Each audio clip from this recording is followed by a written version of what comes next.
In Yellow Springs, Ohio, a small community with an eccentric spirit, one engineer is tinkering with what could be the next big thing in agriculture. We've got probably 20 million animals sitting behind me. The goal here is we have to actually grow bugs in a safe and responsible manner to get a safe product into our food chain.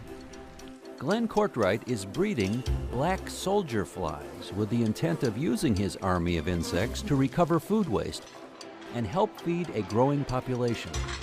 But this new bug protein won't be feeding people, at least not directly. Instead, bugs can be used to grow more of the food that people are already eating. At a busy seafood restaurant in Grand River, Ohio, diners feast on oversized platefuls of perch, salmon, and shellfish. And they're not alone.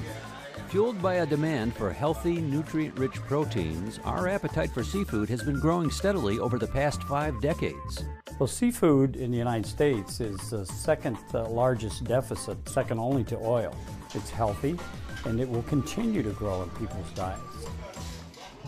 To meet demand, farmers like Tom Mockamer have embraced agriculture's fastest growing field, aquaculture, the raising of fish in captivity. I raise bass, perch, bluegill, tilapia, and any other species that the people want. One of the biggest expenses in raising fish would be the fish food, and fish meal is obviously a big component of that. Off the coast of South America, smaller fish like anchovies and sardines are harvested and ground up into what's known as fish meal, then paired with filler proteins and fat from corn and soy before being formed into pellets. The fish meal, which makes the food palatable to bigger carnivorous fish, is key. You just can't take a soybean and throw it in a tank and think that that fish is going to eat that soybean. He's not going to do it. Fish meal tastes good for the fish, and so in order to get them to eat food originally, they have to like it and they have to like the taste of it. But fish meal comes at a cost. We're harvesting more from the ocean, so the cost of fish meal has increased drastically in the last 3 or 4 years. We're harvesting faster than we can grow them, and so anytime that happens, there's an environmental impact. But it turns out that fish also like the taste of insects. And back in Yellow Springs, Glenn thinks his soldier fly-based insect meal could be a viable replacement for fish meal. Insects are one of the most efficient converters of raw materials on the planet. They take care of most of the waste around us, and they'll eat just about anything. We've taken brewers' grains. We work with a number of microbreweries, including the one right across the parking lot from us, the Yellow Springs Brewery. By feeding this material to the larvae make it into a consistent source of fats and proteins. These consistent fats and proteins make the insect meal nutritionally equal to fish meal. But to make EnviroFlight commercially viable, Glenn requires a steady supply of baby soldier flies. And while they aren't particularly fussy eaters, putting soldier flies in the mood to mate takes far more effort.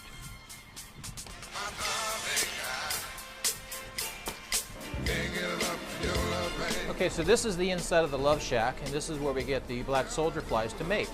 We get mating going on 365 days a year, regardless of weather conditions. Now, what we're looking for in the cages is when the flies get tail to tail, and what that indicates is we're starting to mate. They are notoriously hard to get to mate. We know how to create the right mood. But the music playing through the speakers in the shack is not necessarily part of the mood. The flies can sense the vibrations in Barry White's deep vocals, and playing this music keeps them still, so workers can harvest their eggs. Once the eggs are collected, we go to a nursery where we hatch them out. The females will lay approximately between 500 and 900 eggs, but they're so small we can't count. In the nursery, these tiny hatchlings are grown for about 2 weeks on a specially formulated diet before they make their way to the production room, where they munch on food waste and multiply in size. All right, so now we're in our production facility. If we look at this bin down here, these guys have been to work for about 2 weeks for us. And if you recall how small they were in the nursery, these guys have grown 5,000 times in a span of about a week and a half to 2 weeks, and they've been fed a diet of broken cookies and crackers and the scraps from a chicken nugget factory. So these guys have reached their peak size, and we're about ready to process these into fish food. At this stage, the larvae are dried, combined with other ingredients like soybean and cornmeal, and formed into pellets. What we have here is we have our insect meal. This is what was the final product from our processing stage. This material here is about 65% protein and about 10% fat. This is what we use to replace the fish meal that normally comes from our oceans. So that's processed into a little pellet that looks like this. Fish are like other animals. You know, there's probably more bugs eaten out there by other forms of livestock and animals than we're ever aware of, but it is a viable source of food for many different species of animals. Glenn says his research proves that fish like the taste of his insect meal, and he hopes to make it commercially available soon. But his product is still undergoing independent testing. And while his sole aim is to manufacture feed for fish and other livestock, one prevailing view is that to be truly sustainable, humans should be the ones eating bugs.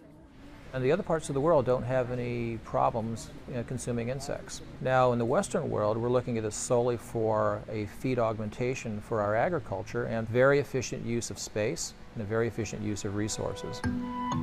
We've got a population that is 7 billion, heading for 9 billion. Our oceans are being overfished, and we have very wasteful food practices. So what we do here, we have the technology that can solve two problems. We can solve a food problem, and we can solve a waste problem.